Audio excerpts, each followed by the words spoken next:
News Flash is brought to you by Franco Trading Enterprise. Still, fun papa fee.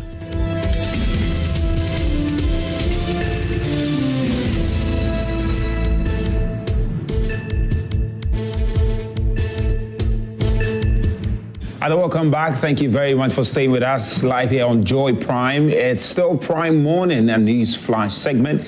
Goodbye was the news, and we are about to get into the discussion. Well, fellow Ghanaians, today's edition of Fellow Ghanaians will have you sharing your thoughts on an issue that we find quite interesting. Now, we've heard from quite a number of farmers across the country that they have excess maize. Rice farmers say they have excess rice. However, it does appear, despite these excess crop in various parts of our country, there are quite a number of Ghanaians who are still worried about the cost of food. The cost of food. They say the price of kenkey has still not changed. Yet the farmers say they have a lot of maize, and are even threatening that they will not participate in the Farmers' Day event if the government does not come to buy those excess maize. However, the price of kenkey is still the same. Some are still buying it for 5 cedis, some 6 cedis, some 7 cedis, and people are not particularly happy about it. How much does it cost you to eat on a regular day? How much does it cost you if you happen to eat 3 times a day, have breakfast, lunch, supper? How much does food cost in your area? How much does food cost in your area? That's what we want to hear from you. Are you able to go by? Are you feeling the excess maize we have in the country in your pocket, on your meal table? Are you feeling it? When you go to the market, do you get a sense that, yes, we have excess food in the market? Today's Fellow Ghanaians is basically that. That's what we want to hear from you. Well, we did hit the street yesterday to pick the thoughts of some Ghanaians, get a sense of how much food costs to them. And some of them had some thoughts to share with us. So we'll get into that now. After that, we'll get to the newspapers, and our discussion will follow. Today's discussion will follow up on the incident that happened in the Ahafo region, the mob that attacked Naimos, the member of parliament whose name was mentioned relative to that incident, the statement he has released, and Honorable Collins Dowda also has spoken as far as his involvement in the matter is concerned. Today, Honorable Ebenezer Addo is expected to appear at the CID headquarters in Accra. You understand? At least before noon, he will be there to answer some questions. So we shall be following up on that and asking a bigger question. Will this incident affect the fight against Galamsey? Will it embolden other communities to go on to resist Naimos and ultimately resist the fight against Galamsey? It's not the first time we've seen this. We saw it in some parts of the Ashanti region where an assemblyman led the community members to attack the police anti-Galamsey task force. It's a few months ago. And this has also happened to the Naimos. So it's a very worrying trend and one that we need to talk about extensively. So please do stay with us. But first of all, let's get to the cost of food in our country. Let's listen to some fellow Ghanaians on what they had to say about it. I bought 5 cedi of kenkey. It cannot reach me. So I request another one. So I make 10 cedi before I was satisfied. So if they are saying that the maize and the rice is abundant, one full bag is 200 Ghana cedi. And then when you buy kenkey 5 cedi like this, you can't satisfy unless you buy 2 or 3.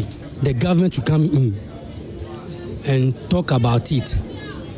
The cooker should increase the quantity of the food because the maize now, the price is low. But I think that it's okay because the kenkey is not only the maize. they have this one, the leaf, no, they will buy it separate. They will use water to cook it.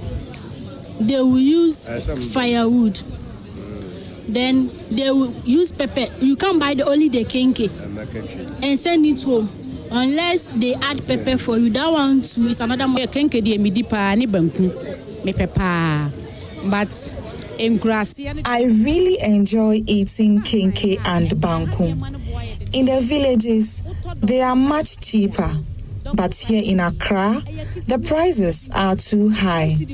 These days, kenke costs around 7 to 8 cedis. I think the government should step in and support the farmers.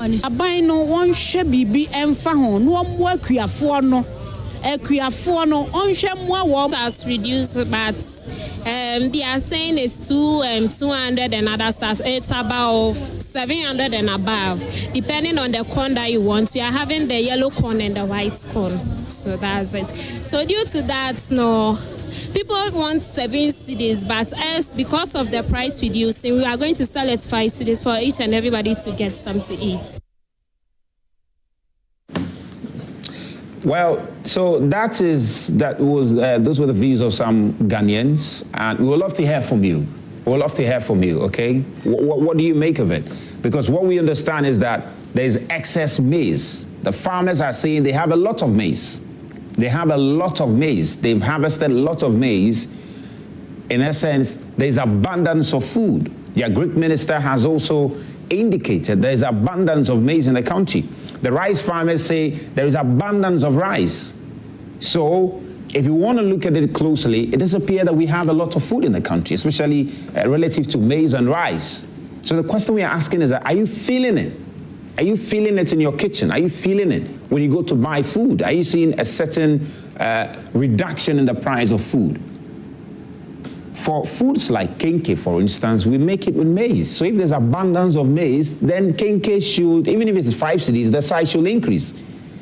Maybe they might not reduce the price, but then the size should increase. Okay? The size will increase. Someone made the point that it can't even, one is not even enough. One is not enough. One is not enough. So what is the state of the cost of food in your area? We'd love to hear from you, and you can join us via the phone lines, which will be put on the screen very shortly. Let us hear from you. We do also concede that when you live in Accra, the situation is different, because although there is abundance of maize, a lot of this maize is in the hinterlands. It's in the villages. The maize is in the villages. It's in the villages. The maize is not coming to Accra. Sometimes the state of the road making it difficult for the maize to come to Accra. The cost of transportation makes it difficult for the maize to come to Accra. And when the maize finally arrives in Accra, the cost of transportation alone will make it difficult for people to afford it the way they want to afford it. So that is a fundamental question. All right? That's a fundamental question. So we want to hear from you. Tell us the cost of food in your area. How much do you spend on food? How much do you spend on food? How much do you spend on food in recent time? Are you feeling it? Are you feeling it? So let us hear from you. Send us, call us right now. How much do you spend on food? I think that's the question. How much do you spend on food? While we are waiting for your call, let me also go through what's happening in the newspapers. Okay? How much do you spend on food? Are you feeling the abundance of food that we currently have? The farmers say there's a lot of food, but for those of us in the urban centers, we are still having to pay a lot. We are still having to pay a lot. There's a restaurant I know that they fetch 1 cup for you and it's 10 cedis. 1 cup of rice. It's not the cooked rice, 1 cup. And the cup is not the cup you used to drink tea. Those of you who are multimedia, you know what I'm talking about. It's a certain kind of cup. They scoop it one and it's 10 cedis. You understand? It's 10 cedis. Yeah, it's Anyway, let me do the Overseer newspaper. The Overseer newspaper. Somebody just told me that, somebody just sent me a message that even fish, they say these days fish is very expensive, and because of that, boys are no longer eating with fish. Is that you go and they tell you fish is 15 cedis. And if you look at the size of the fish, You wonder it's a fingerling, or it's the mother fish, whether it's the baby fish or it's the mother fish. Okay. Daniel from Savannah region. Daniel, right? Hello, Daniel. Daniel. Ganiu. Oh, Ganiu. My goodness. Yes. From the Savannah region. Ganiu, let's hear from you. Let's hear from you. Ganiu Mankar with Savannah region. Okay, let's hear from you, my brother. Yes, good morning and good morning to you as viewers out there. The issue of food in this country. See, that people family distance. But today, Razak, whether you like it or not, you can't sell it, but let's what best. You can't get the money,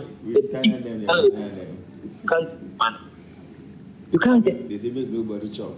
Today, a lot of farmers and best out.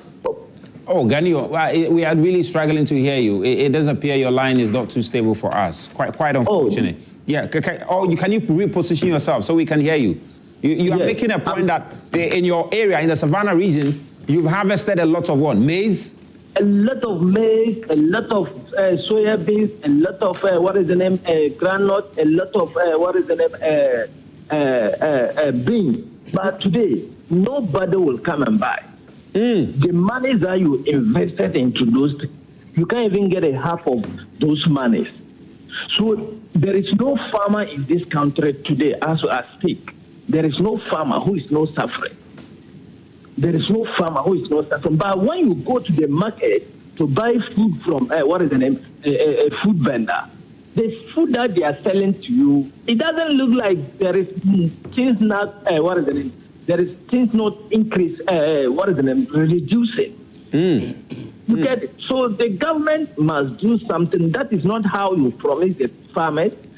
This is not how you promise the people of this country to manage the agri sector. What is the agri minister doing? How? Look at when you come to the various villages that we are coming from, my brother, farmers are suffering. Farmers are suffering, whether NDC farmer or MPP farmer or floating voter farmer, all the farmers are suffering that as we speak because they can't sell their things. The money that you invest on it, you can't even get a half of the money back. So the President Mahama, we are appealing to him to look into the farmers because the farmers, where we are suffering, we can't farm again when farming season comes next 2026. So it's very terrible. Well, thank you very much. Thank you very much. I think he says that in the Savannah region, the farmers there have harvested a lot of maize, they've harvested a lot of soya, they've harvested a lot of beans, yet a lot of granules he add, yet they are not getting market. They're not getting market. Yet when you go to the market to buy food or even some of the shops to buy cooked food, they say it's still, the price is still high and even the quantity is still low. Interesting. We'd love to hear from you also. Tell us, okay, has the price of food reduced in your area? Has the price of food reduced in the area? Al Hassan is on the line. Hello, Al Hassan. Yes, yes. Can I speak to you? Yes, and please speak up, okay? Speak loudly for me.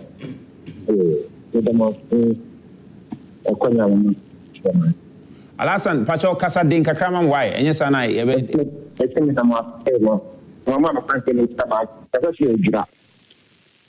And the correct means in the Uber Krum ha means of a pa, Bruno Krum ha pa, and so no, a Diana Kram, because a Krum crop, a Diana boy. Means in a telephone. This bag says 220 kilos. The cotton with Juma, a ton of 450. 400, that's and so that's very so the top of apple. Not going to happen. We'll say a gira. Ebro ados, ebro ebuo. Ah. Ba wo kote aduane a. Abi boy dey.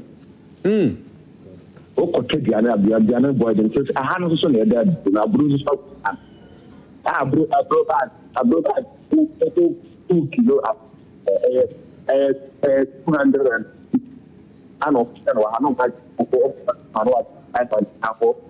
But Alhassan, Ubi so I didn't know Omonto Bruno, a Bruna, with Diana, a Buono. Almost I didn't know Omonto. Yeah, they can in Bruno, a few crampano might do a chair, but the other thing, tell the Kojum crampo, let's do 2 3 weeks no Montoy. There's no wood about it. I didn't make a cancer or a banana crab breeze, because I crap on a young mother at the call. Yeah, I want to brought man I brought me Cassini, the message in the tongue. The Pescacra Cotado, Akobomi. All right. Alhassan, Medase, thank you very much. So that is also from Ejura. We've heard from the Savannah region. They say there's abundance of maize, there's abundance of beans, there's abundance of granite, yet they are not getting market. You're not getting market. People are not buying the crops. In Ejura, we just heard from a caller who says that there is abundance of maize in Ejura, yet they are not getting market. They are not getting market. People are not buying the maize. Interesting. Then you come to Accra, and the cost of kenkey is still on the high. The quantity is still very little. And you hear from Ghanaians in Accra telling you that they cannot, 1 kenkey cannot even suffice, not even 2. Interesting. Fusaini from Central Region. Hello, Fusaini. Yes, madam. Yes, Fusaini, if you can speak up, get the phone closer to your mouth so that we can hear you. Okay. About food cost in my area. Of course, we have enough maize, which the cost is 40 Ghana per araba, which contain about 2 olonka, which is very, very cheap. But sellers, the farmers, they are angry that the thing is too cheap. So for that matter, they are not willing to sell it. They store it so that it will be higher, and then they will sell it and make profit. That is the problem. So always they cut it fresh and sell it for those who boil it and sell. That is exactly what is going on. Fusaini, which part of the Central Region is this? When you go to Agona Shodo, rather, things are cheaper. Fusaini, can you hear me? Yes. Which part of the Central Region are you speaking to us from? I'm speaking from Gomoa, Ambassa, and the Afranse district in the Central Region. And you say that there's a lot of maize in that area also, and the price of maize is exactly what I'm saying. And the price of maize is so low, and the farmers are even deciding that they will not sell it. They will not sell it. They will need higher price. So they store it. They are not selling it. So they are waiting. Yes. They are looking for a higher price. First, it was about 1.5 years or 1 year ago. The Burkinabés came to the village and buy the maize with higher price. So now they are no longer coming. So that is their target, thinking that they will come again. But unfortunately, they are not coming, so that the maize is there. Instead of them to sell it out, they wouldn't want to sell it. They are waiting for the higher price. That is our problem here. So you will be looking for the maize, you will not get it. And they have it. So if somebody have the person likes you or is willing to give to you, if the person will just tell you, I will give it to you 50 cedis instead of 40 cedis. If you agree, you buy it. That is exactly what is happening here. All right, thank you very much. When you go to Agona Field, rather, you buy a rice, 5.5 bag of rice for 75 cedis. Sometimes, depending on the type of the rice, some is 85. But when you come to the village, it's 100 cedis. They make even the 70 cedis one is 100 cedis in the village. That is how the way things is going higher here. But when you go to the, they send the same fish to the Agona Siodo, the price is becoming low. But when it is in the village, rather, the price is higher. That is the challenges we are facing here. Well, thank you very much, Fusaini. Thank you very much. That is also the situation in Agona, in Gomoa, in the Central Region. It says there's abundance of maize in the area. The price is so low, the farmers are not even happy. And they've decided to hoard the maize, and they say they will not sell it. They're waiting for a higher price. When there is scarcity of maize, then they'll bring their maize out. In Ejura, there's abundance of maize. The farmers say nobody's buying the maize. The same story was told in the Savannah region when we had a caller who says they have a lot of groundnut. Who from Asamankese? Sami from Asamankese. Hello, Sami. Hello, good morning. Good morning, Sami. Can you please speak up for me? My name is Sami Basi. All right, Sami, I cannot hear you well. If you can speak a bit louder for me, please. On Jamaica. Yeah, two cases here. Kasayeti, Asamankese, Sana Yamati. Mamitia, a phone paying for Atamankese, Nana, Atankuya.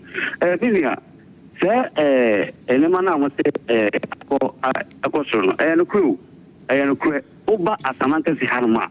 If he by the back, quite a rest about 50 Ghana.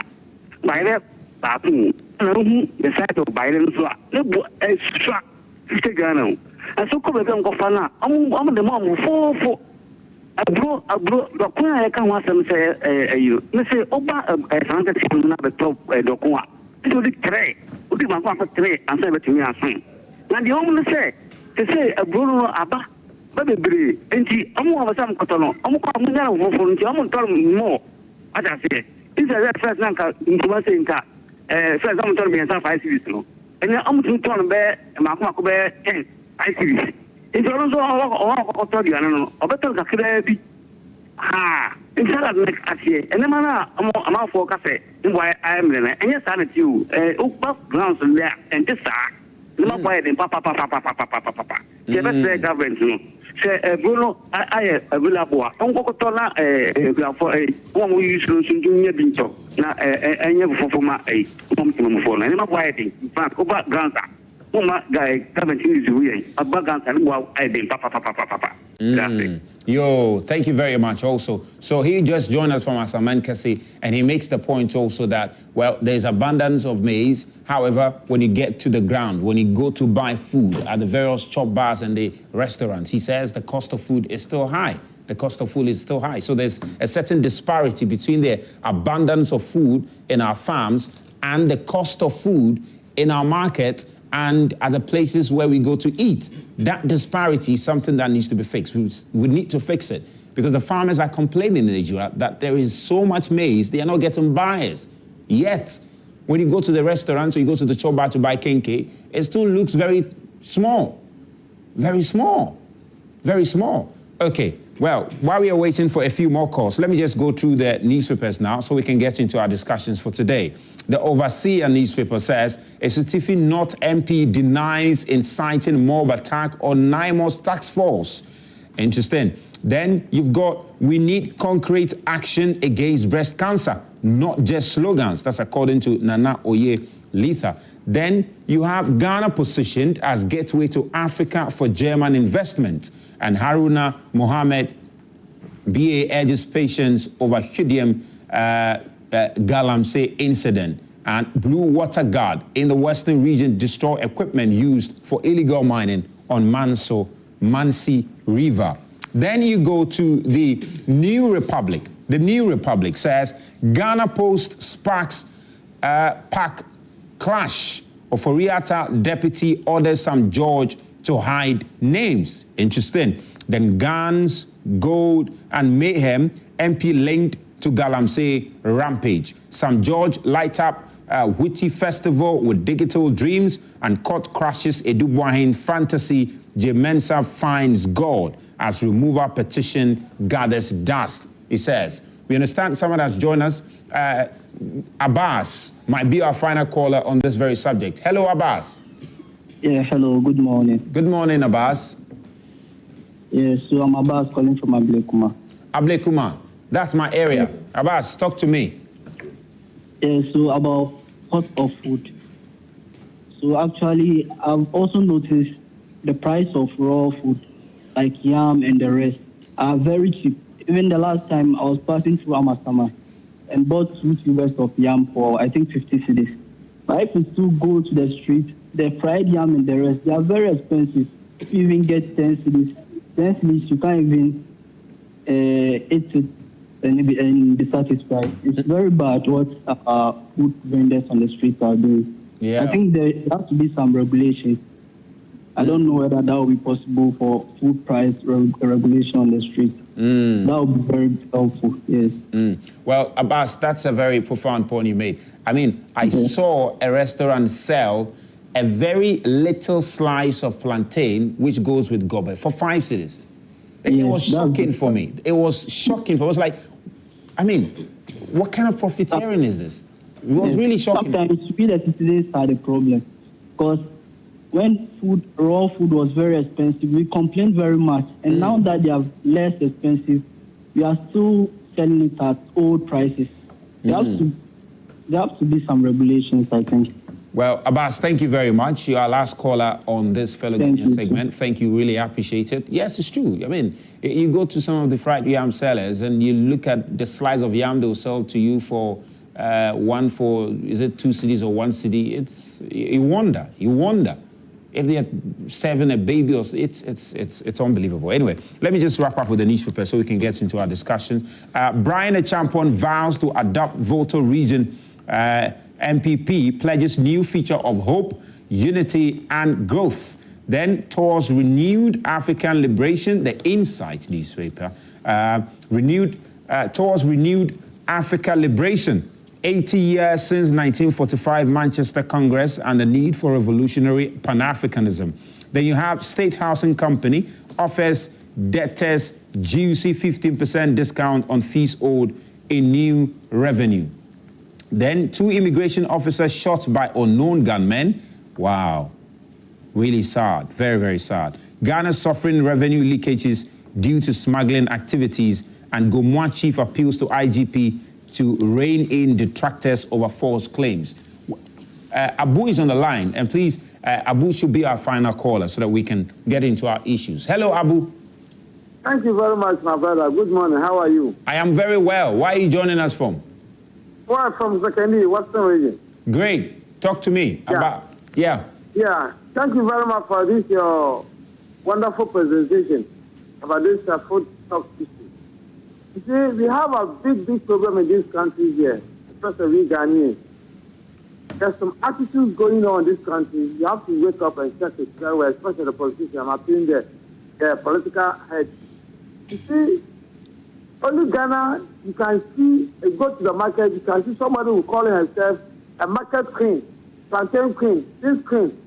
So if there's a buffer stock or there's abundant food, I cannot go personally, Abu, to the farm to go and bring the food stock into market to sell.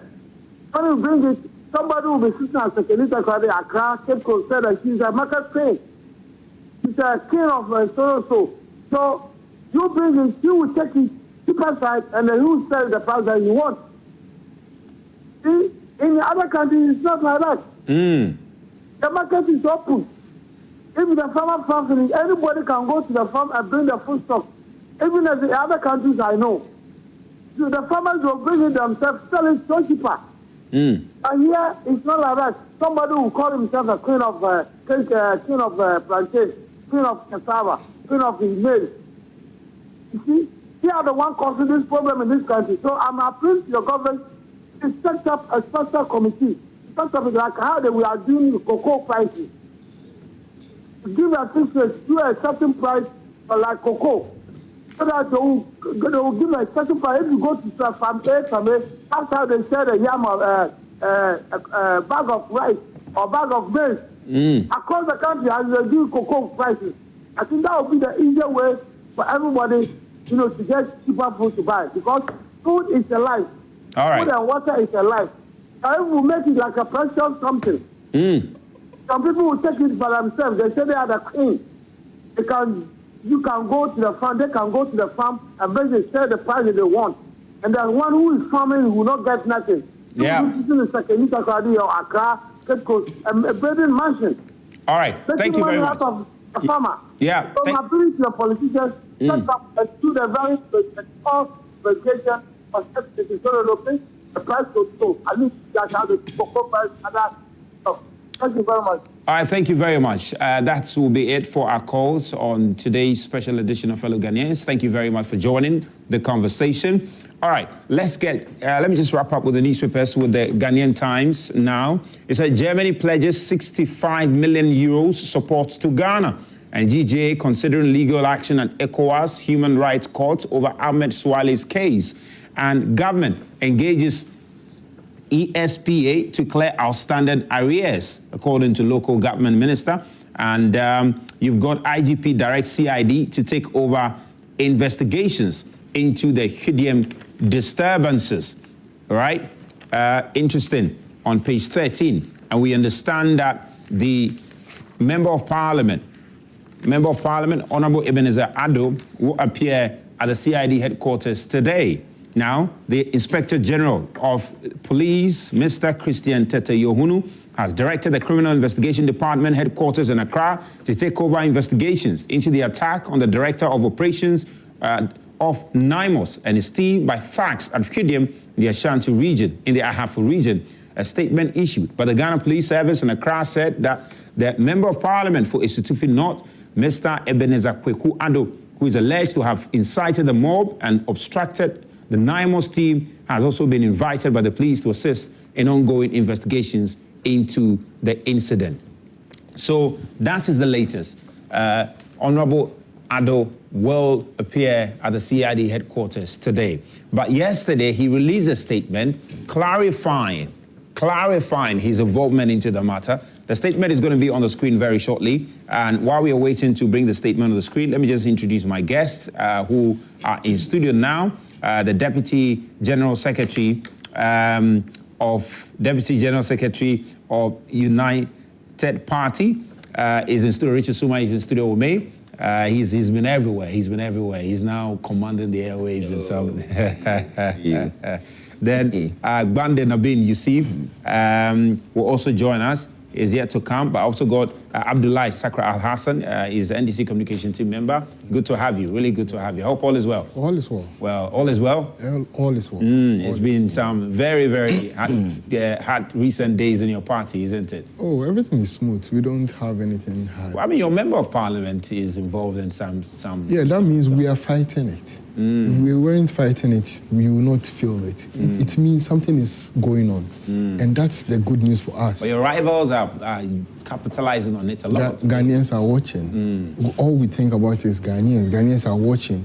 They now know who is really fighting this particular thing. So for me, I don't see anything wrong with it. We have assured Ghanaians we are fighting this Galamsey issue, and we are keen on fighting it. So it is good. Look, if you just watch what was even happening yesterday on social media, you realize that even the NDC members or the grassroots are even fighting more than any other person that, look, we will not allow any MP or any member of parliament to interfere in Naimos' work. That alone should give you the, the grassroots, the leadership, and the presidency all are fighting this. That one alone should give you confidence that we are keen in winning the fight against illegal mining. So for me, I'm happy.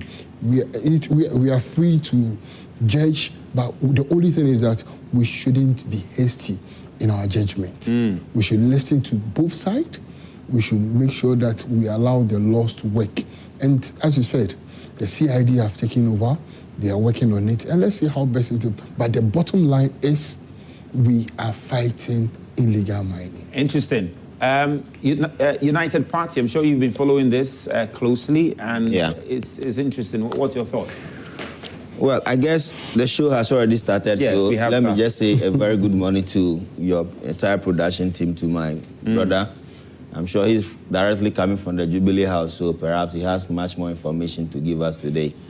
Then to all the people of Ho Central, and to all the Ghanaian people who are so sympathetic towards us, who are actually clamoring to get onto our party. The love is being shown, and that should tell you that Ghanaians are really looking for an alternative, because they really believe that we cannot be taken ransom by these two major parties who really believe that it's either A or it's B. Therefore, whatever anybody else says, they are going to take it with a pinch of salt. And that cannot help us in trying to build a democracy that will be bequeathed to us. So on this issue of the MP, you know, Ghana, I know the MP. I sat on this platform with him. Yes, he's been here a few times. Yes, and looking at the caliber of person he is and his demeanor and how he carried himself the last time we were here, I would be a bit surprised if really he got himself involved in such a and Richard, just before you continue, I want us to pick. He's released a statement. Yes, I read it. You read it. Yes. I want to share it to my viewers so that you can build on that point. That is fine. Well, so let's have it on the screen now. The statement by from the Member of Parliament. So it's captioned, "To the good people of Esutifi North and the general public," it says, "I am compelled to address the recent unfortunate incident between some residents of Esutifi South and the military task force deployed on national assignment, Naimos." And he goes to list the chronology of the event. Interesting, quite detailed. He says that he was on his way while en route to a funeral at Achirensua in the Esutifi South constituency. I inquired from Honorable Collins Dowda, the MP for Esutifi South constituency, whether he was available so we could move together to the funeral, he says. Honorable Dowda indicated that he is currently not in the country, so I could represent him. Upon reaching Hwidiam, I realized there was tension in town, so I inquired and was told there was a military operation going on at a gold extraction site. I quickly called back Honorable Dowda to inform him of the development. He asked me to go to the site to enable him speak with the team to ascertain what was going on because one of the assembly members who he sent wasn't spoken to by the military team. Upon reaching the site with my constituency vice chairman and driver, I introduced myself to the leader and asked that he speaks to the person on the phone, which in this case was Honorable Collins Dowda. Having arrived at the place, I saw some youths at the site while others gradually massed up. The only advice I could give was for us to move to the police station to officially make a statement and subsequently hand over items and suspects to the police to calm tensions. Upon reaching the police station, it was seen that the major road had been blocked, preventing vehicular movement. Together with the military regional police crime officer, NIB operatives, Kenyasi police commander, we all remained in the police charge office while statements were being taken. I went further to call in the Zongo chief of Hwidiam to assist us in calming the situation, and he came. Having finalized the handing over of items to the regional crime officer, the Zongo chief volunteered to pick the military officers into his Toyota vehicle because the pickup of the military had been tampered with.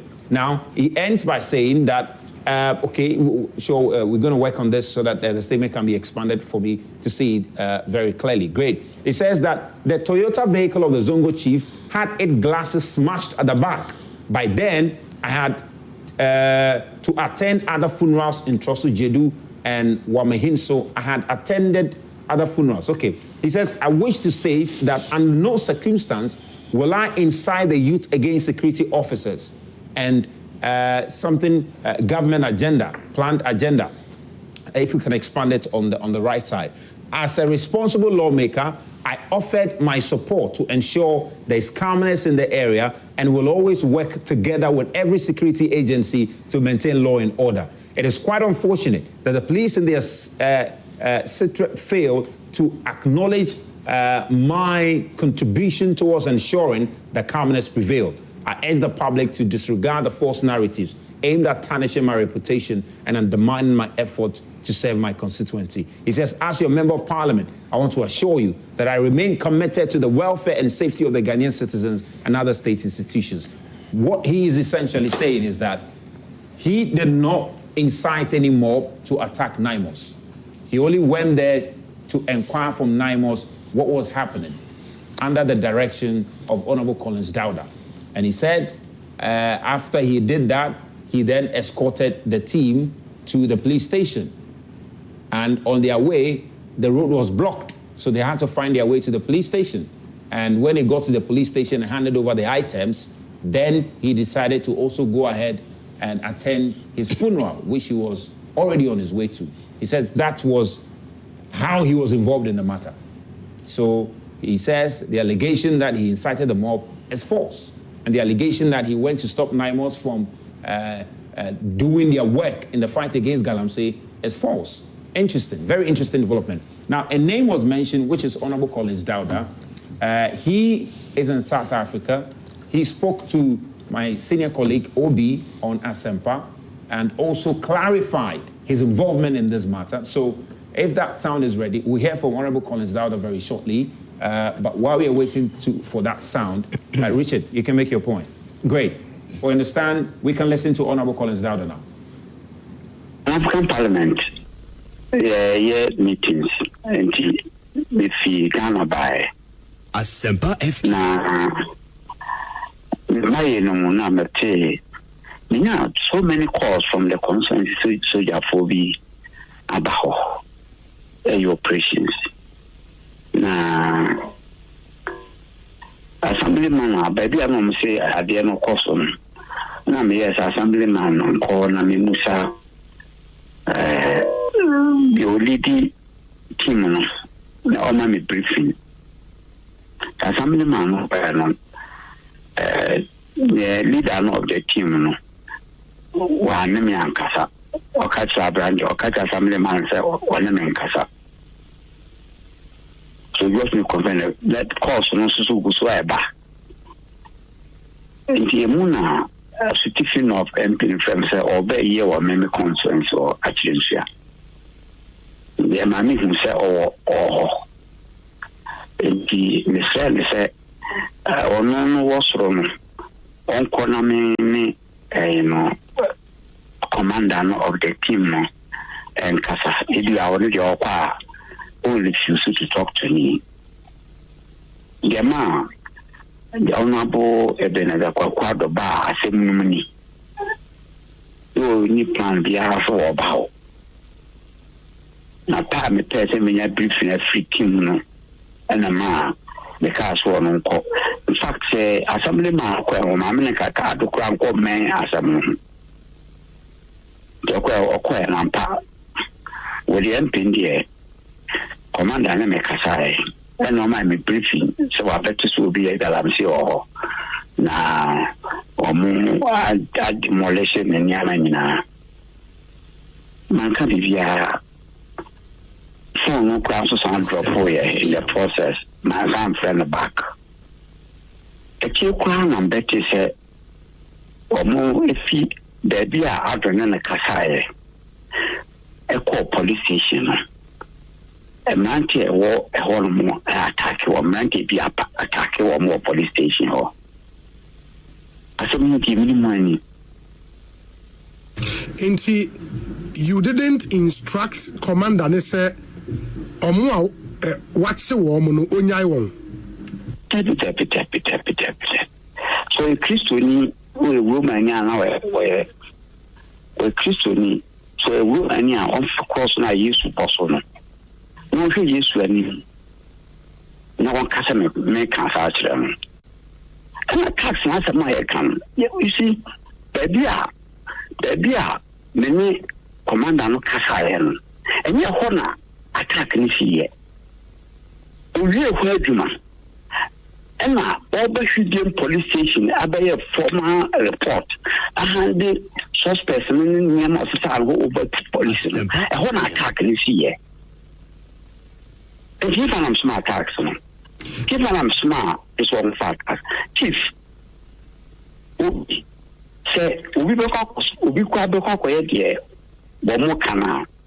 Let's say, what was the point speaking to the commander? So that's Honorable Collins Dowda also explaining his involvement in it. And he says that, well, the Member of Parliament, Honorable Ado, was on his way to the funeral, and then he also heard about a certain development in Honorable Collins Dowda constituency, which is freedom relative to Naimos, on their operation in the fight against Galamsey. So when even Honorable Collins Dowda heard about it, his assemblyman in the area reached out to him and informed him about it. And he made effort to try and speak to the director of Naimos, who was the leader of the team on grounds, but he was unsuccessful in speaking to him. They were unwilling to speak to the assemblyman. So he managed to get in touch with the Member of Parliament, Ebenezer Ado, who then helped him to speak to the leader of the Naimos team, the military team who were fighting against Galamsey. He says that when he reached the leader of the military team who were fighting against the Galamsey, all he inquired was what was happening, for him to get a good explanation of what was happening. He said he was then informed that, well, they had seen some people engaging in illegal mining and have since arrested them. Then Obi proceeded to ask him that, did you tell the leader of Naimos to release the people? He said he did not say that. And he says that if the Naimos leader insists or claims he said that the people they arrested should be released, then he should come and swear with his cross. And he will also swear with his Quran, because he insists he did not make that demand on the leader of Naimos. So he says that was all he did. And when he was told about the fact that they were there to arrest illegal miners, he said he didn't continue to say anything. On the question of mob attack, he said he didn't ask anybody to attack Naimos. He was not involved in any of that. So that's the explanation that has come up. The member of parliament says he was not the one who organized the mob. He had nothing to do with the mob. Honorable Collins Dowda says he had nothing to do with the mob. So that is what we heard from them. That's what we heard from them. Interesting. Let me come to Richard now. We've tried to give a bit of background so that we can all appreciate what's happening. Yeah. Well, like I was saying, that we live in a country where speculation is quite a major issue in this country. And most often when issues happen, we are quick to condemn. We are quick to draw our own judgment and conclusion on the subject matter. Yes, yesterday when this issue came up, it was quite appalling. And when the MP's name was mentioned, yes, we all did indicate that we cannot jump to conclusion if we not hear from the side of the MP. So we're all anticipating to hear from him for us to have a fair appreciation of what really transpired.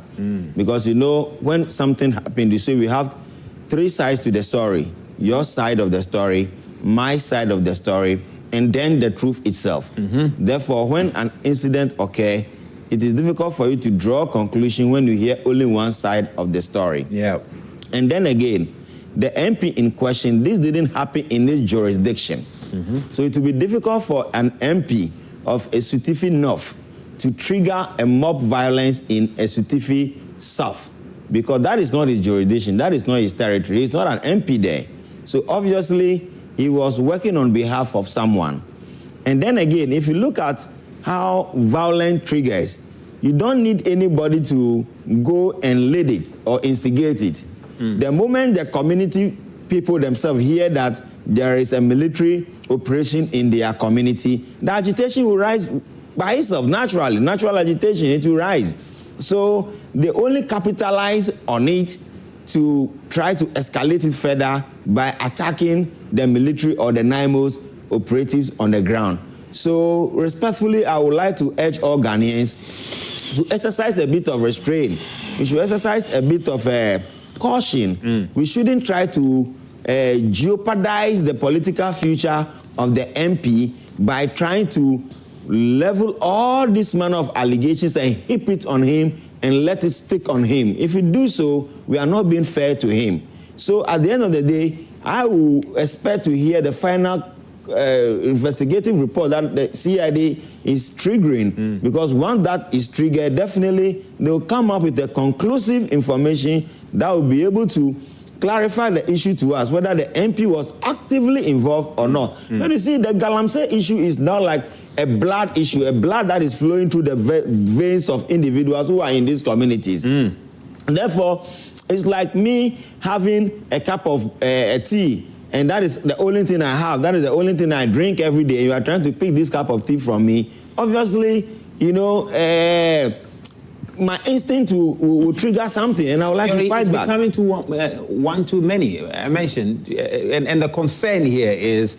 if this is goes unpunished, some individuals are not picked up. It is going to create a counter of communities rising up against Naimos. Yes, we should go for the community, because this is not the first time incidents have come on social media where the operative are trying to enter a community and there is a blockade that will not allow you to enter. And the fear is that it will embolden other communities to keep doing this. And if that happens, then clearly the fight against this culture of impunity is always there. It has always been there. When we talk about it, the more you talk about it, the worse it becomes.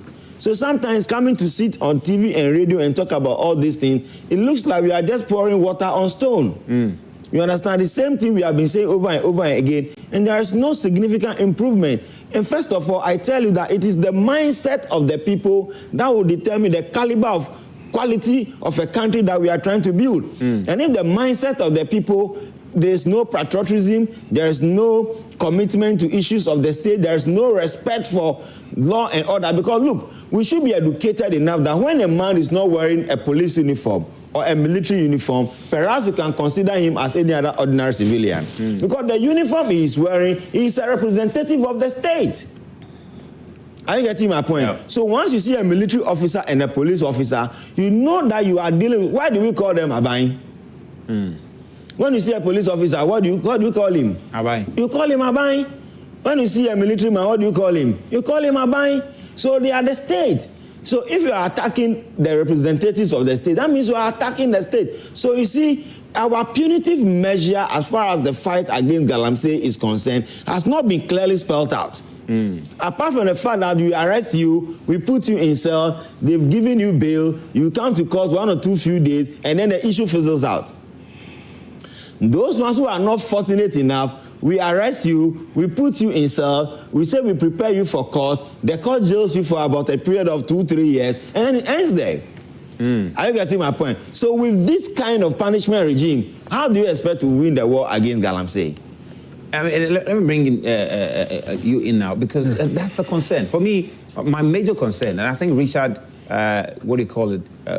establishes even further, the concern about if we allow this to go unpunished. Because if you look at the video very clearly, you see that when the soldiers were being rushed into the car, someone was actually hitting the soldiers. Yes, yes. That is impunity. Yes. Sure. That is impunity. And this is the entire country saw this. Yes. Sure.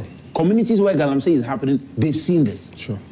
And you can imagine what it is doing to the psyche of these people. He said, yes, when we do this, because Richard, is it ever possible that Naimos will return to that town to go and stop any Galamsey activities? It is difficult because you see, one thing we must also commend the military for, I did not know the genesis of the issue, but the military is also entitled to self-defense, just like I'm also entitled to self-defense. But we never heard in any of the reportage that there was even a warning shot that was fired. Yes. You understand? Yes. Perhaps if they had even fired a warning shot, it might have escalated further. It would have been something else. I mean, Richard, let my brother talk.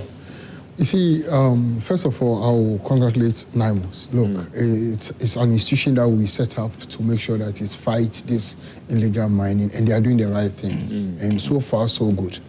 Their work is absolutely wonderful. Like, they've been good. And what happened that very day, which is on the 1st November 2025, has shown or demonstrated that, look, these people will fight and win the war against illegal mining. And you see, Galamsey is something that we all have to fight. And you see, we keep on talking about it. Look at the citizens, what they did to the law enforcers. Yeah. Should we entertain it? They destroy their cars. Do they understand what Galamsey is all about? The illegal mining, the effects that it's having on us and on them. Shortage of water, destroying the environment, destroying the farmland.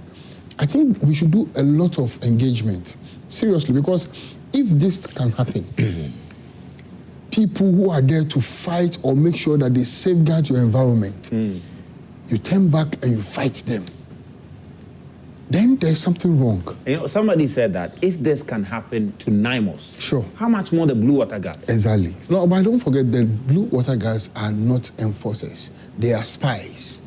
But we've seen them. There was a story here today that Blue Water Guard has gone into Mansi River and burned some champagne. Yeah, that's what I'm saying. That, so they are not just spies? No, they are spies. No, look at I know, I understand what you mean by that. Yes. Western region, Blue Water Guard destroy equipment used for illegal mining on Mansi River. When they have done something beyond it, we should recommend them. But the truth of the fact is that they are spies. Based on their job designation, they are spies. Blue Water Guard. Yes, who are supposed to at least assist. So if maybe so burning of these equipment is not part of the. No, maybe they assisted the Naimos team to do that. No, so this is strictly we should go into. We should go into the. My brother is now giving us a new mandate. No, we should go. They are spies. See, that was not explained to us from the very inception of the Blue Water Guard. That's what I'm saying. That look, Okay, let me just read the story for you. Read the story. It said the Blue Water Guards under the Prestia Huni Valley Municipal Assembly have carried out another major swoop on the Mansi River, destroying a chamfine machine and a number of tools used by illegal miners. Okay. The operation, which formed part of a routine river inspection, uncovered more than 10 illegal miners busily dredging the river.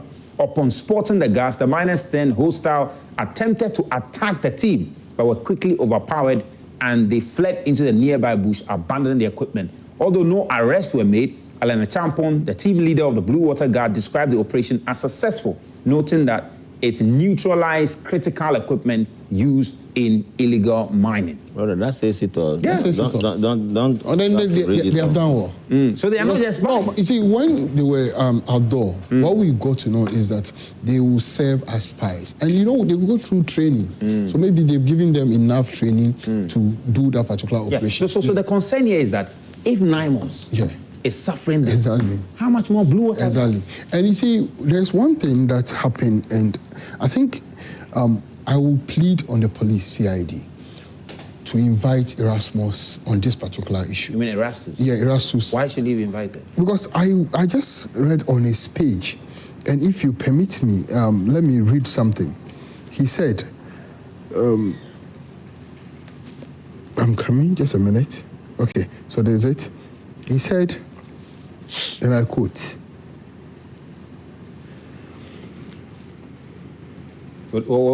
and it relates to the post he made. Yeah, the post he made on this particular thing. He said, subsequently, the MP and the thugs became violent and forcefully snatched the handcuff keys from one of the soldiers and took the handcuff off the kingpins before chasing Naimos team whilst going to the police station. So if the thugs were able to take the key from the military and open the handcuff, that's a big news, or that's a big thing altogether. I think there should be more investigation on it. Look, no one will go scot-free.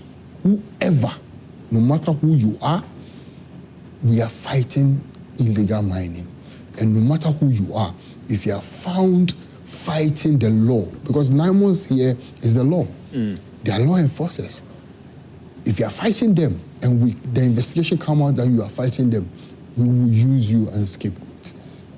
Simple as that. Look, I always say the name and shaming is the only solution to this fight. And this is a clear indication.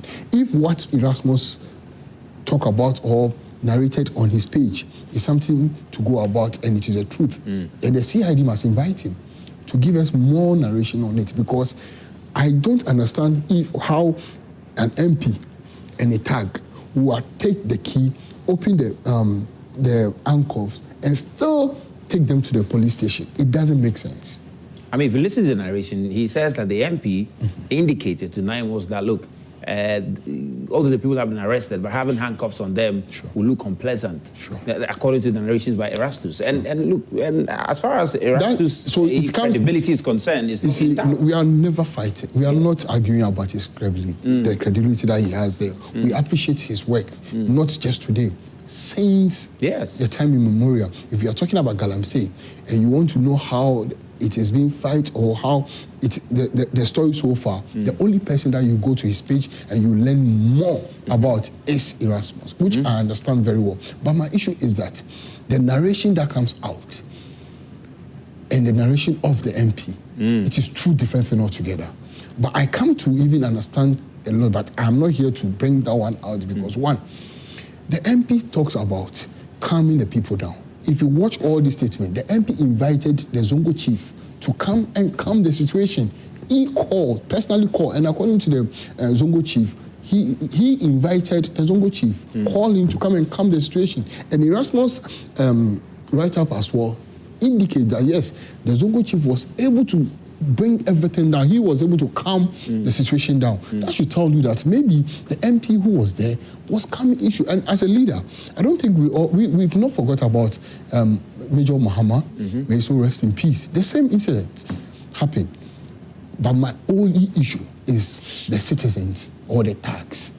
fighting Naimos. Yeah. Now, you mentioned the Zongo chief. Yes. We spoke to the Zongo chief. Yeah. Sure. My colleague spoke in the half region, spoke to the Zongo chief. And guys, if the Zongo chief sound is ready, we can listen to the Zongo chief. Let's listen to the Zongo chief, guys.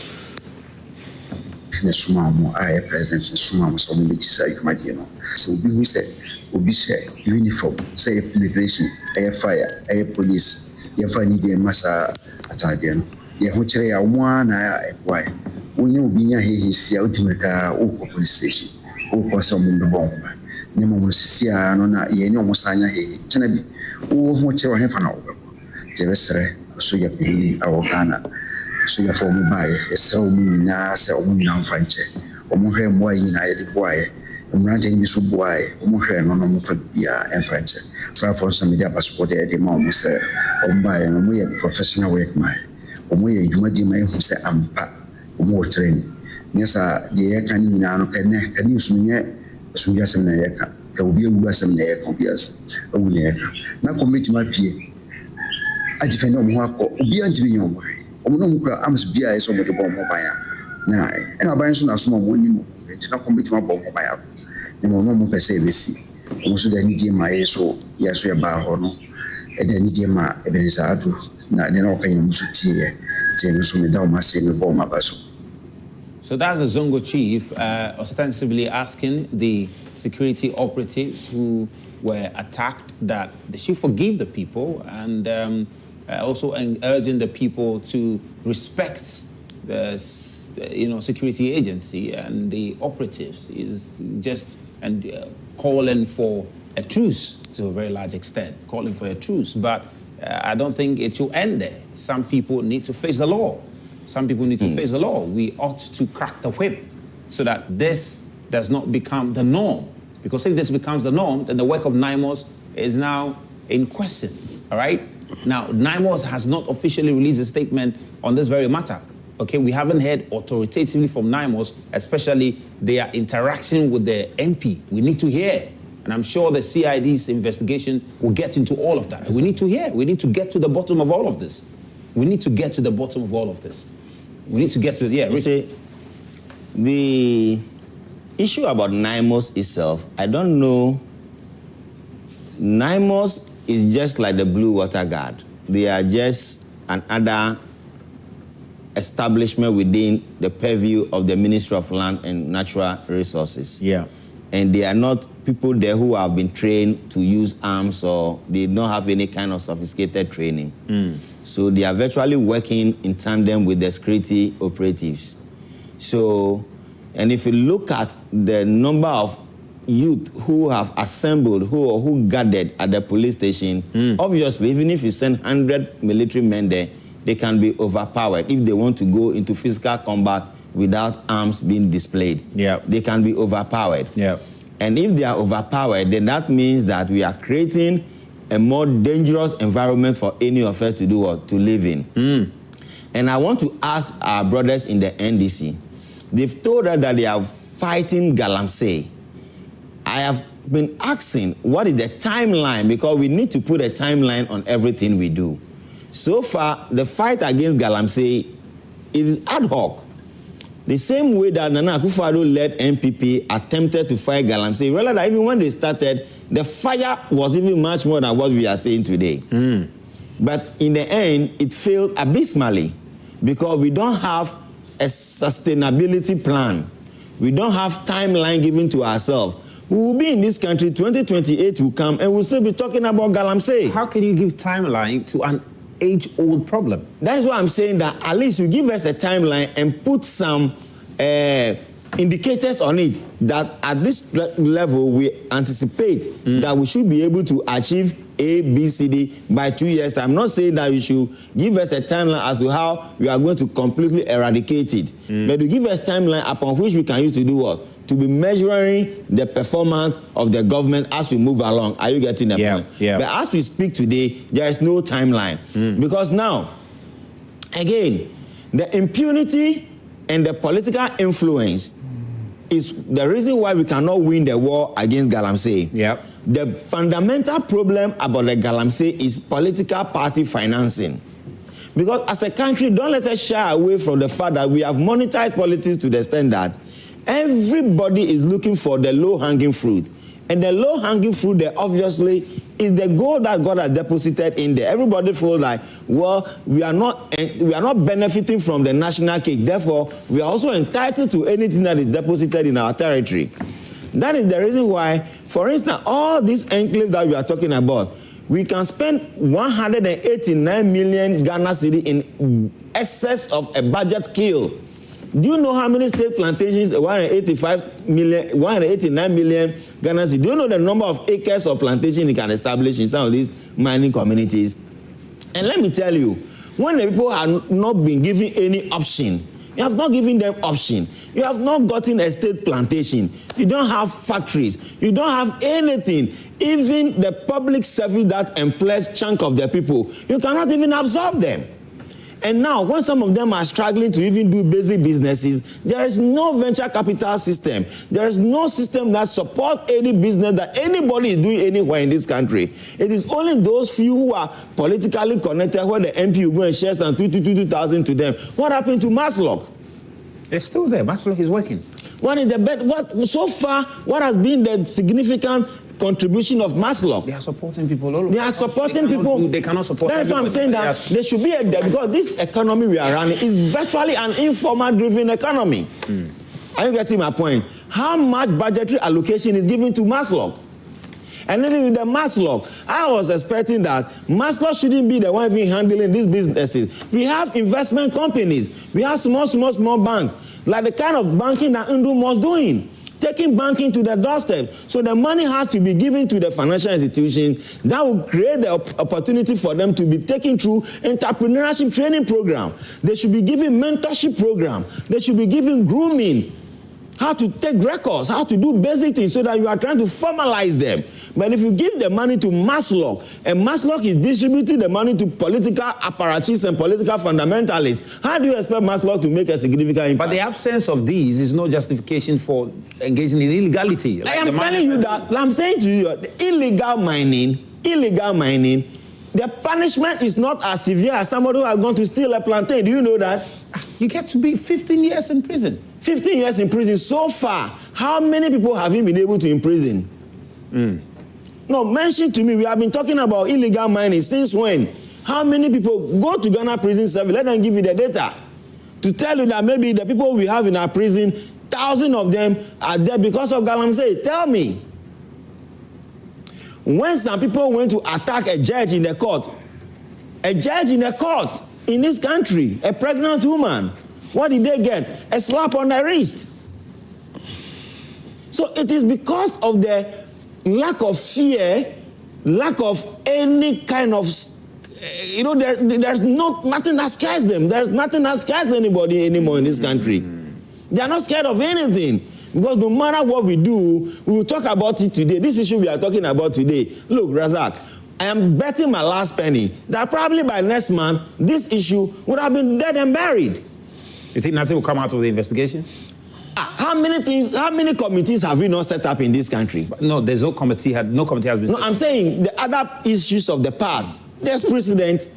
The CID says they are investigating it. The member of parliament is appearing at CID today. Yeah, that's why I'm saying to you that when in this country, when they say some cocaine and some things were found in some containers somewhere, and some allergy was behind it, what has happened? Have they found allergy? They are still investigating. Have they found allergy? Yeah, they are still investigating. Oh, come on. Ghana is virtually becoming a banana republic.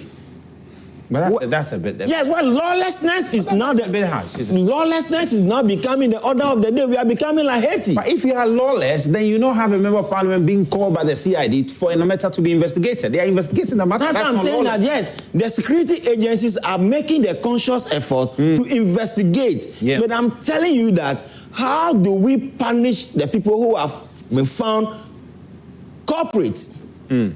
But that, fair enough. But there's a process these things go through. I mean, you don't just... So you see, if you want to speak about this English of there's a process, so there's a process. There's a process. So what about if the process take perpetuity?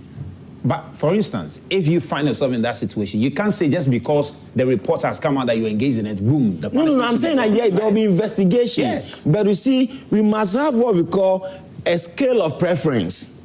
scale of preference, a priority list. So all the issues that have been happening, which ones are our topmost priorities, where we can leverage on it and make people scapegoats, to put fear into others, to serve as a deterrent to others, not to ever think about it. But you see, the thing happened, that is our culture. Let us admit and speak truth to power, that our mindset is not good. Because we start something nicely, but the end is always disjointed. Let me bring you in on this one now. I mean, clearly he's raising some very interesting... It's not about MPP, NDC. Yeah, he's raising some very interesting points about, yes, there's going to be... That's a whole country. In fact, the Attorney General himself referred 2 of your national executives to Yoko. And up to now, it's been almost 4 months. Just last month when Attorney General was asked about it, he said Yoko has still not sent him any brief on that matter. Sure. And some are also saying that, look, this very thing about we are going to investigate this matter, nothing will come out of it because, I mean, nothing came out of your investigation into Yusuf Yamin and a few other issues. Sure. How do you respond to that? Thank you so much. You see, let us be clear. Enforcing law is not political. Anyone who obstructs illegal operation will face the law. That one is key. If you obstruct it, you face the law. My brother is talking about the impunity and all those things. But look, we are here currently. Akonta mining. AG has taken them to court. Is he not fighting? Is it not what he's asking about? They say because it's the opposition, so you find it easy to do that. What opposition? You find it difficult to... Our own chairman, our own organizer, is also political. I mean, you only referred him. Nothing has come out of that. No, It's you been see, 3 months. let us be fair. Should we just sentence them to prison? Is that what we want? Let's face the law. If we talk about the slow process of the law, let's face it. Don't tell us that, oh, because we are not doing... What are we not doing? But you haven't sent them to court. You are only investigating the matter. After you not finish investigating. Process. How long will it take to investigate the matter? That is up to the law. So let us deal with the law. Let's fight the law. Let's review it. Let's make sure that, yes, we are all clean. If someone who steals banana or plantain will go to jail, and someone who steals all these things or who is against the law will just go scot-free. So we should talk about the law, reinforcing the law, making sure that we deal with people like this. But it says it's a reflection of your priorities. What you prioritize, what do you call it, prosecuting Akonta mining, so you are focused on doing it. Yes. Because investigation into Joseph Yamin and your, vice chairman is not a priority to you. That's why it has delayed. Who took them to Yoko? Who referred the case Attorney to General. Exactly. They say it's not a priority for you. That's why it has delayed. No, why is it not a priority? So it is up to us to go to Yoko and ask them that what are they doing? Let's face facts. Look, what His Excellency John Dramani Mahama has done so far, don't let anyone sit down and say he's not doing anything. Timeline, he's talking about timeline. We have 4 years mandate to Ghanaians who voted for us. And we will go back to Ghanaians in the next 4 years to account for whatever we have done. No one can put a time limit on Galamsey. It is fact. You can't say 2 years I'm fighting it. You can't. You can't say 5 years I'm fighting it, 1 month I'm fighting it. But so far what we have done shows clearly that we are fighting this. Do you have a target? Oh yeah, our target is 4 years. Fighting and making sure we are educated. That's the time you're giving about Ghanaian people. But what's your target when it comes to the fight against Ghanaians? Like, how do you want us to measure success? We want our water bodies to be clean. We want a clean water. We want to make sure that, if we are talking about Galamsey, look, you see, we always combine the two, illegal mining and legal mining. We bring all together as Galamsey. Look, we have over 2,000 licensed legal miners in Ghana here who are doing legal mining, and we have the illegal miners. All we are focusing now is to make sure that we fight the illegal miners. One, you see, people don't appreciate what His Excellency John Dramani Mahama has done so far, and it pains me. My brother was sitting here and said it is becoming too much. Look, fighting the illegal mine. Look, up to now, the excavators at the port. No one is talking about it. Imagine over 2,000 excavators has been cleared and has been deposited in the bush, and they are doing illegality. Do you know how much destruction it will happen? That one alone, for 2,000. Look, I'm a freight forwarder at the port. I work at the port. I'm a freight forwarder. Even myself, I have a lot of clients who comes to me and say, look, we want you to clear our excavators for us. You can't clear it. You can't. No, irrespective of the fact that you are a politician, you are part of the government, you should go. You can't find your way.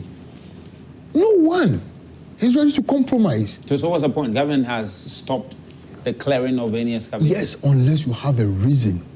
You have a permit. Now, before you even import excavator, you need to have a permit to import. Importing alone, you have a permit, because now we want to know the owners of the machines. We want to track the machines. And we want to make sure that you are not going to use it for illegal mining. I mean, let me just ask you this very straightforward question. Are you sure that by the time you are done with the 4 years, the Joe Mahama second term, 4 years, 2028, by the time, the clock ticks, you would have succeeded enormously in the fight against galamsey? 100%, have no doubt. What happened on the 1st of November alone gives me that hope that we will fight it. An MP, certain MP, couldn't interfere or stop Naimos from working. That should give you a signal. Let's put everything aside. That alone should give you a signal that this is a government who is fighting galamsey. If that one alone will not convince you, then you need a miracle. Oh yes, if a whole MP was there, he couldn't have his way, as people would think he wanted to have his way there. You understand? And they stood on their ground and make sure that the right thing was done.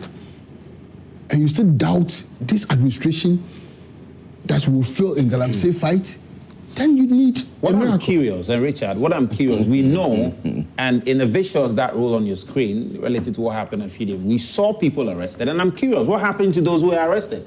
And do you know the funny bit of this? You see, sincerely, they say when there's a will, there's always a way. So perhaps JDM may have the will to fight galamsey, but you ask a critical question. What is the benchmark? What variables are we going to use to measure the success of the fight against galamsey? Isn't it the turbidity level of the rivers dropping to the barest minimum level? We were told by Erasmus that before the MPP left power, River Birim or something, the turbidity level was about 19,000 something. When this government came take over, the turbidity level has shot up.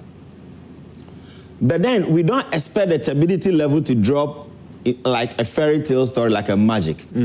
But it is when you sustain something, sustainability is the only way you can achieve results.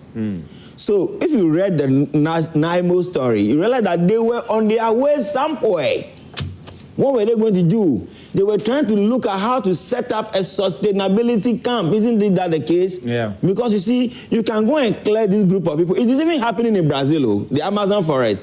You can go, they are doing daily with the security agencies. You can go and clear them from here today. Naimos is not a permanent operative staff. Yeah. Ad hoc. They go here, they operate, they move, they go. Yeah, they bend, they arrest. They bend here, they go. So it is... Yeah, the willpower from the government is there. The desire to do something is there. That's why I say that when we heard about the MP's involvement, you see the rank and file of the party. Okay, whether it was for the optics or not, at least it's commendable. You see the ranks and file of the party at all levels saying that we are not going to condone it, we are not going to entertain it, we are not going to accept it because it's going to tarnish the reputation of the NDC government. Isn't that the case? Yeah. So you realize that they are not defending him tooth and nail. So that at least give you a clear sign that they are departing from what happened in the past when allegation was made against a company. Then you have the ultimate leader of the country, the president, the primus inter pares in this country, tell you straightforward in the face that the people who have been accused of, they are not involved in anything. So there's a clear departure from what happened in the past and what is happening today. But the issue then again is sustainability. Sustainability is the only thing that can give you results. For instance, if a flight wants to take off and you start taxing, you start gathering your speed, and all of a sudden your speed slow down, do you think you can lift your head and fly? You cannot. And you see, and Richard, that's one question I'm fundamentally asking. What happened to the individuals who were arrested by Naimos? According to Erastus says that the handcuffs, the individuals who were handcuffed, the handcuffs were taken off them. And the impression clearly, based on all that happened, is to the effect that these individuals were let go. But according to the narration by the MP, they were taken to the police station. So what we believe is that these individuals are in the custody of the police. Are they indeed in the custody of the police? Oh. And maybe, Richard, we need to start tracking all the individuals who have been arrested by Naimos. That is what we should start tracking. At various police stations where they were sent to. How far? How far with the investigation? How far? Have they been arraigned before court so far, or have they been let go? Because we hear every time Naimos attack, we hear that 15 people, 10 people, 6 people have been arrested. What has happened to all these people? And again, we're also expecting, please, before we go, let us do some 5 minutes on the food glut, the rot, and all these things that is happening. So because this galamsey thing, the issue we just discussed, bread and butter issue, you see, people are not willing to farm because they prefer galamsey. Our problem is this, those who are even farming, who decided not to do galamsey, but they will farm. Even when they farm, there is nobody to buy their produce. Let me read a few comments, then I can pick your thoughts on that, then we wrap up. So please, let us do just 5 minutes on that issue. Very, very important. This one says, Teacher Constitution from Wiamwase says that... Interesting. It says, has the Attorney General indeed cleared CEO of all charges? He says, in exchange for testimony against Wuntumi, if true, MPP members with NDC sympathizers on their payroll should reconsider their employment, given the potential for espionage. Okay, interesting. Let's see how that one also unfolds. Musa Yusuf Abattoir says, it's deeply unfortunate when a lawmaker becomes a lawbreaker. The MP who organized facts to attack Naimos for fighting Galamsey must be made to face the full rigors of the law. No one is above the law. Such behavior cannot be tolerated in our society. He says, elected representatives should protect citizens and uphold justice, not undermine it. I call on the police and relevant authorities to investigate swiftly and ensure those responsible are held accountable. Great. Mensa Majid says, from Bechim, says the intervention of the MP truly saved the military men. Without the MP's intervention, what happened in Dencha Obuasi might have happened again. If Captain Mahama had an MP, a minister or government appointee to intervene in his situation, he wouldn't have died. But unfortunately, he didn't have anyone to rescue him. Honorable Ebenezer Kweku Ado should be awarded rather than criticized or discouraged. If we continue to criticize him unfairly and a similar incident occurs in the future, no official will be willing to step in and rescue the victim, he says. Interesting. This one says, it's clearly stated that MP's involvement was purely to restore peace and order and to protect the lives and property, not to incite community members against Naimos. Kwamena Acidity says. Jonathan Hardy says, greeting. Okay, great. You're watching from Bubuashi. Thank you for tuning in. It says the MP should be sacked from Parliament today. Mr. Speaker of Parliament, please remove all ministers, MPs from their various posts, he says. And those were a few comments on Facebook. Well, let's see whether we can get some on WhatsApp, if any. And while we are waiting for some on WhatsApp, we're going to have them very shortly now. While we are waiting for some on WhatsApp now, we do have some on WhatsApp now. Let's see. Well, quite a lot on WhatsApp. Okay. Starting from the food conversation.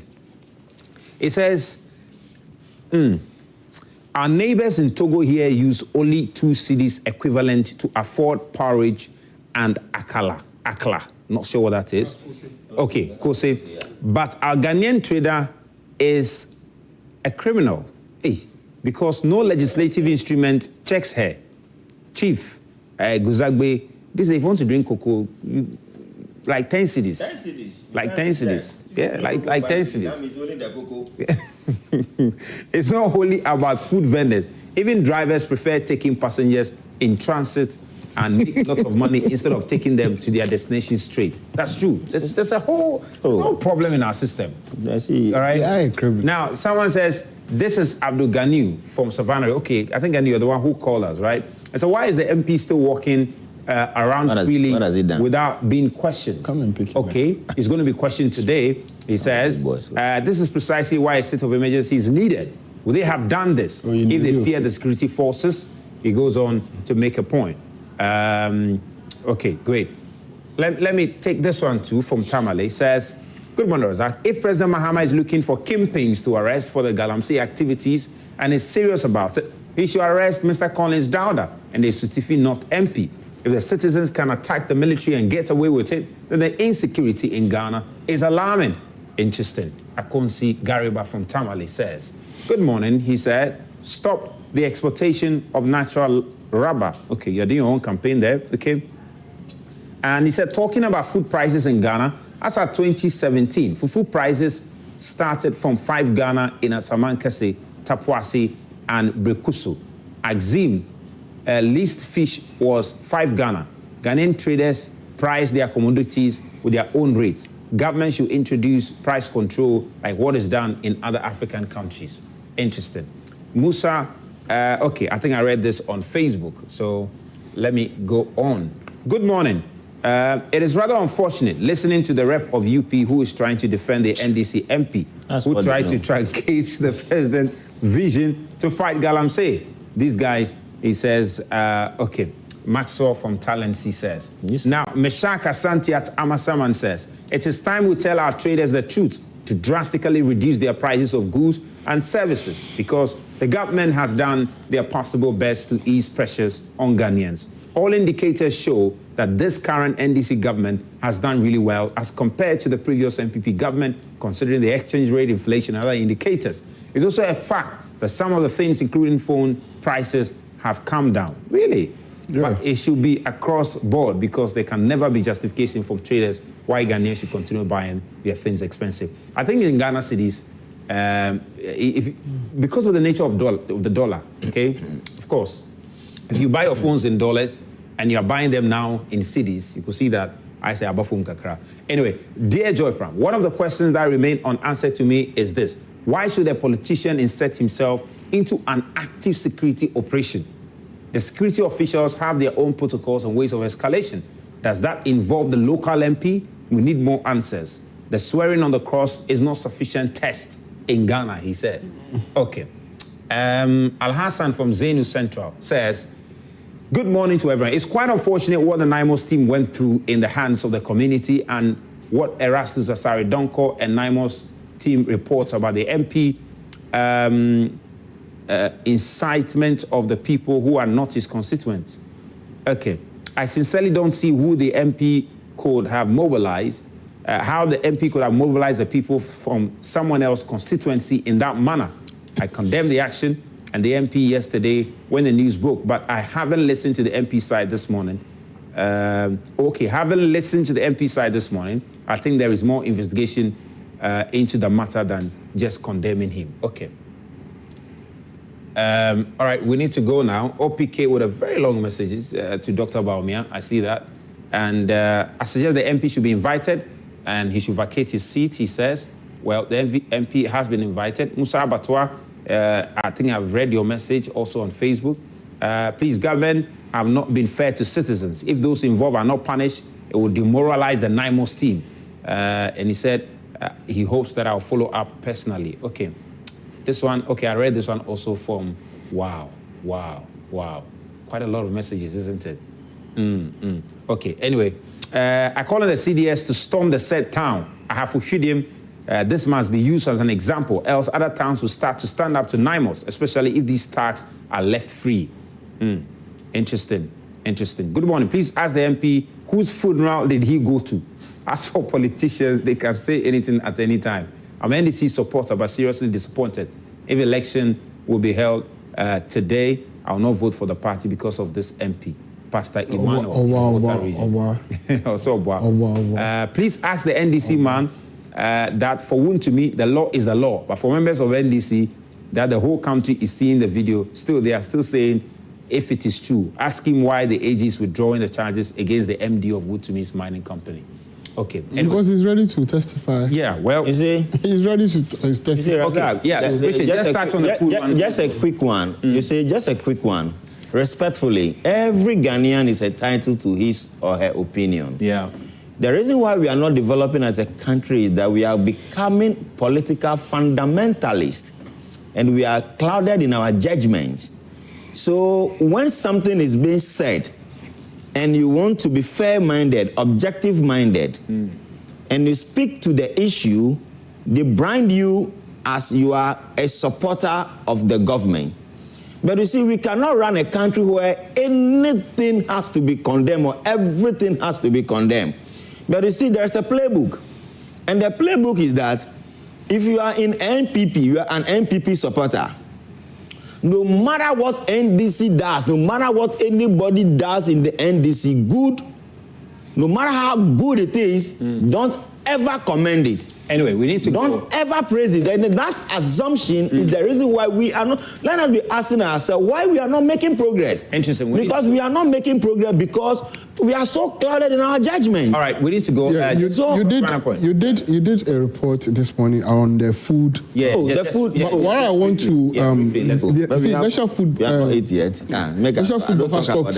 National Food Buffer Stocks Company. Just within this few period, I've purchased 100 million worth of food in stocks. Now, we did 60,000 bags of rice. Buffer stock or you? Yeah, buffer stocks. I'm talking about buffer stock. Okay, are you with buffer stock? No, I'm not with them. Okay. But you mean government, right? I'm government, so I know what is going on there. 60,000 bags of rice currently, 120,000 bags of maize, and 10,000 bags of gari has been purchased. And now, what we are doing now is that there's a request to Ministry of Agri that they should reinforce or give another 100 million for us to go and buy or purchase all those produce. We are assuring the farmers that in coming days, a few weeks' time, I'm sure a few weeks' times, we'll just go there and buy them. Because look, and this comes back to what we are always talking about, corruption and mismanagement. Because if the former Buffer Stocks boss, CEO, was able to use the money given to him. That's allegation. I'm coming. Was able to use the money given to him. I can put my hand in fire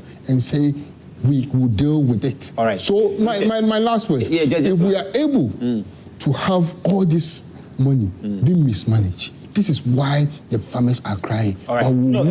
Respectfully, just a quick one. Yes. The Japan model is what we call cottage industries. Okay. Now, we should even be thinking about commodities license buying company, not buffer stock. Buffer stock is just to buy ad hoc or randomly and stock up so that in the unlikely event when maybe something we are completely out of stock, then we can distribute that to key institutions that matters. And you know, most of the things buffer stock buys, it doesn't go to the market. It goes to the school feeding and all these things. But we must have commodities license buying company. So at the end of the day, together a private sector, then you can give a fair pricing to all farmers across board. So that when I'm growing sorghum, I'm growing rice, I'm growing millet, I know that by virtue of the license buying company, they will buy from me. Then they will be able to work with the private sector and distribute that to them. And that is one of our policy proposals. We are proposing to the people of Ghana that we need that. And the cottage industry helps you. For instance, we have corn oil, we have soya oil, we have basic things that every food that we are growing can be converted into what? Into a finished product. So the government should also look at how we can set up cottage industries in all of these farming enclaves. So at the end of the day, when they produce something, it doesn't get rot. People are growing all right, people are struggling to grow, but they don't have the off-taker agreement. And this is something we need to look at critically. So please, respectfully, the way we are paying attention to Galamsey, going forward, let us discuss this issue because that is the bread and butter issue. People are farming and there's no buyer. And there's no factory to even buy the produce from them. Yes.